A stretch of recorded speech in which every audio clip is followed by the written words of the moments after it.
Goeienaand en baie welkom by 'n propvol program met 'n groot verskeidenheid stories. Al wat jy moet doen is om lekker agteroor te sit. 1 Desember verlede jaar het die Weskus se Karoo van Tonner op Luderitz, Namibië, 'n nuwe Afrika spoedrekord in seilplankry opgestel. Maar agter haar oorwinning skuil 'n moeilike storie van 'n vrou wat moes omdraai toe sy op die drempel van die afgrond gestaan het nadat magtige mense wat sy met alles vertrou het, haar geteiken, geskend en afgeknou het. Therese het gaan hoor hoe sy haar dapperheid gevind het om weer te begin, om te oorwin, om terug te beklei en hoe sy nou ander vroue en meisies wil bemagtig en waarsku. Dit was 'n gemiddelde spoed van 46.12 knope, omtrent 85 km/h oor 'n afstand van 500 meter wat aan haar die Afrika rekord besorg het. Dit was ook slegs 'n enkele 2 knope minder as die huidige wêreldrekord. Maar hierdie rekord was meer as net 'n loopbaanhoogtepunt. Dit was 'n sielkundige oorwinning na 'n lang en donker pad. Daai Afrika rekord van jou. Ek kan dit nie eers dink nie. Hoe het dit vir jou gevoel toe jy dit gebreek het? Dit is 'n out-of-body experience. Ja. Dit is iets waarna mens so lank werk en dit om vir so lank daardie goal te hê en ewe skielik gebeur dit. Dit voel vir die eerste paar sekondes definitief onrealisties. Dit het vir jou oor baie meer, ek dink, as ek na jou storie kyk, gegaan as net daai rekord. Jo, soveel meer. Ja, dit was basies vir my 'n storie van om my journey, my power terug te vat. En om te kan self besluit, jy weet, jy bly nie lê nie. As daar slegte goed met jou gebeur, jy staan op en jy gaan aan. Hoekom gebeur dit juist by Luderitz? Luderitz is die plek in die wêreld met die sterkste wind. Dit is soos 'n maanlanding dorpie. Daar's baie min wat daar aangaan eintlik. Windsurfers van reg oor die wêreld, die top windsurfers, kom Luderitz toe. Dit is basies 'n mensgemaakte kanaal. Ja. 'n kilometer lank. Hy gaan 90 grade so saam met die wind, 'n entry en dan is dit 'n slingshot wat downwind gaan. So as jy daar afgaan, is daar nie 'n way om te stop of om stadiger te gaan of om te besluit jy wil nie meer hier wees nie. En jy moet in so kort tyd van al daai spoed ontslaa raak voordat jy letterlik daar's 'n rots aan die einde en as jy nie vinnig genoeg stop is, sal jy soos 'n Bushman painting wees aan die einde van die kanaal. Maar die Luderitz Speed Challenge, die World Speed Records, dit is soos die Formula 1 van windsurfing. Jy kan nie 'n split sekonde nie fokus nie. In 'n way is dit interessant. Dit is chaos, maar is peace. Jy raak regtig stil in jouself. Jy is tans nommer 5 in die wêreld. Dit is ongelooflik. Of all time, dis die all-time ranking. Ja. Yesterday. Ja. Dit is vir my 'n groot voorreg om Suid-Afrika daar te kan verteenwoordig, want dit is 'n klomp ander lande wat voor en na my is. So ek voel trots vir ons, ja. Sy word groot met 2 sport- en buitelugfanatiese ouers. Op 12-jarige ouderdom begin sy by haar pa leer hoe om seilplank te ry. Dit sou eers baie jare later, 2016 wees, wat sy dit professioneel opneem. Boonop met 'n spysenieringsbesigheid aan die kant. Ons het in George groot geword en ek dink ons het elke jaar aan die einde van die jaar, Desember, hier kom vakansie hou in Langebaan, vandat ek gebore is. Yes, en dis waar ek my pa begin sien windsurf het. Windsurfing is nie 'n talentie. Dis 'n ding wat jy moet inoefen. Maar wat in haar guns getel het ten opsigte daarvan is dat sy nie 'n bang haar op haar kop het nie. Ek was fascinated met butterflies. Sy windsurfer het vir my gelyk soos 'n butterfly. Ah. So ek was eers obsessed met die colors en die hele hoe dit lyk. En dit is, ek dink in my kop het ek so al gesien hoe dit werk. So teen die tyd dat hy vir my eintlik begin leer het, was ek net soos, ek wil reg hierdie ding voor. doen. Ja, I want to be a butterfly.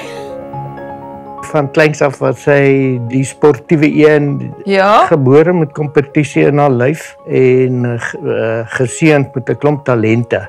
As sy haar kop op 'n ding gesit het, is sy baie gedetermineerd om dit deur te voer. Ja. Dis wat nodig is jy wil ver kom met windsurfing. Ja, dit is nie 'n maklike sport nie. Dit was eintlik nie eers iets wat ek gedink het ek gaan doen nie. Ek het gedag dit is altyd net iets wat ek so geniet. Ja. Die agent wat van Switserland hier was iets heeltemal toevallig. En toe het dit ewe skielik vir my realiteit geword. Hierdie kan 'n loopbaan wees.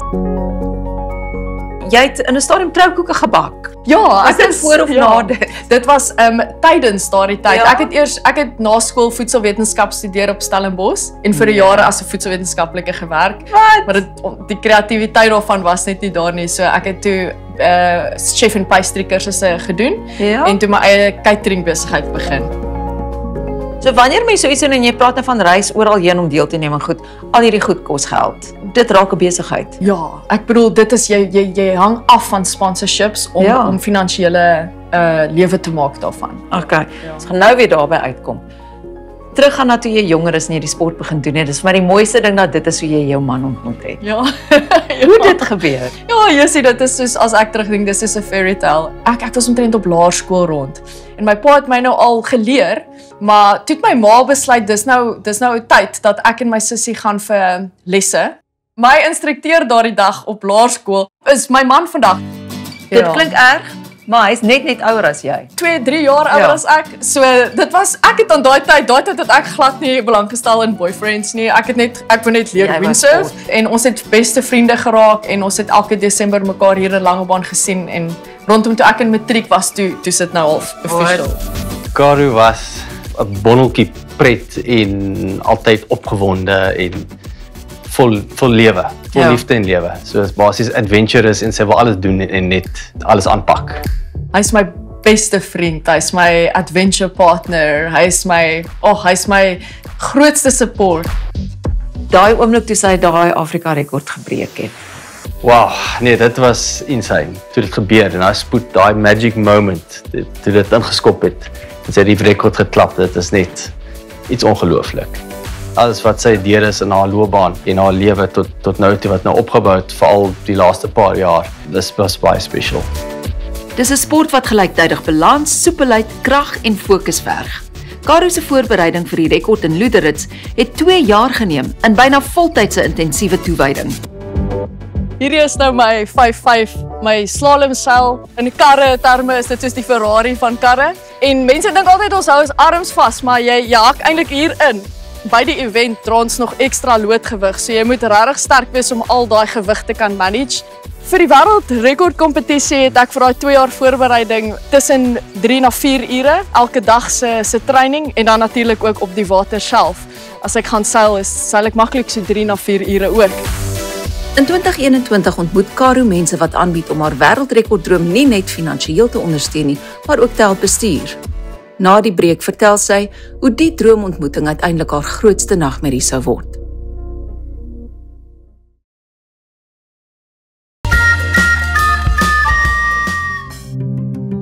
'n baie bekende rugby coach in ons land het my approach op my social media. Hy het sy eie sportbestuursmaatskappy gehad waardeur hy professionele atlete en op skoolvlak en universiteitsvlak in sy vleuel neem. Om daardie persoon te kry wat my approach was soos 'n dream come true vir my. Hy wil my kry dat ek die wêreldrekord gaan breek en dan gaan hy daarna my career laat ontplof.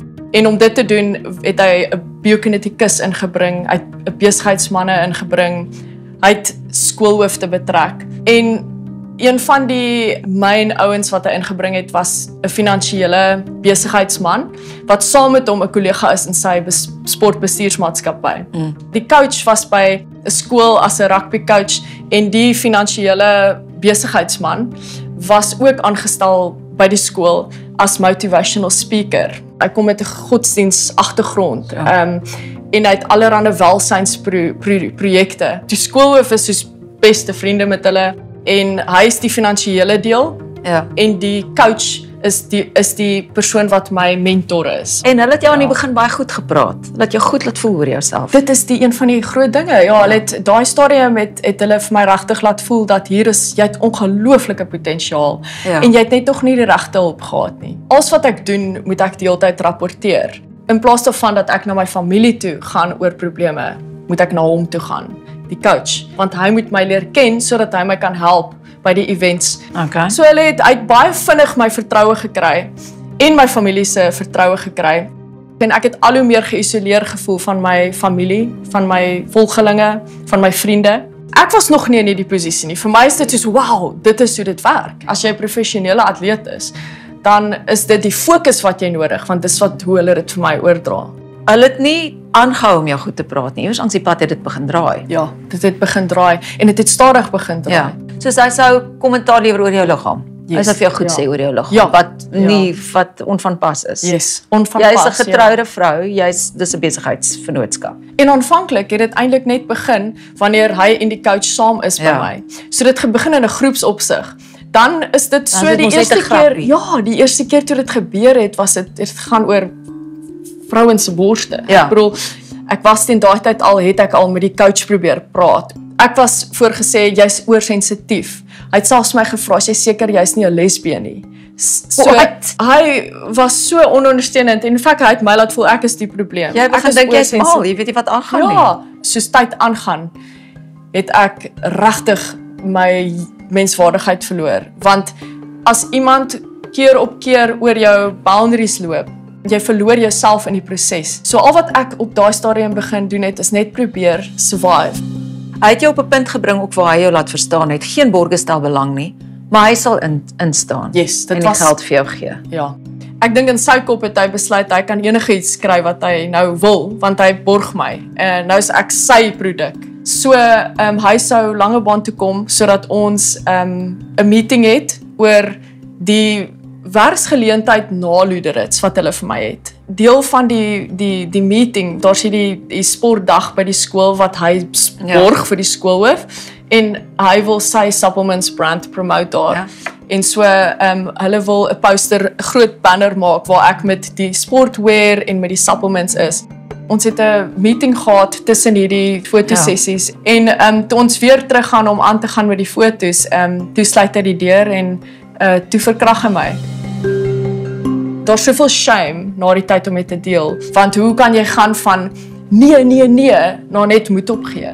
Jy verlaat al jou liggaam, jy dissosieer en jy probeer net die moment survive. 'n Ineenstorting trek haar plat nadat sy vir 6 weke die insident probeer wegdink het sonder om vir enige iemand daarvan te vertel.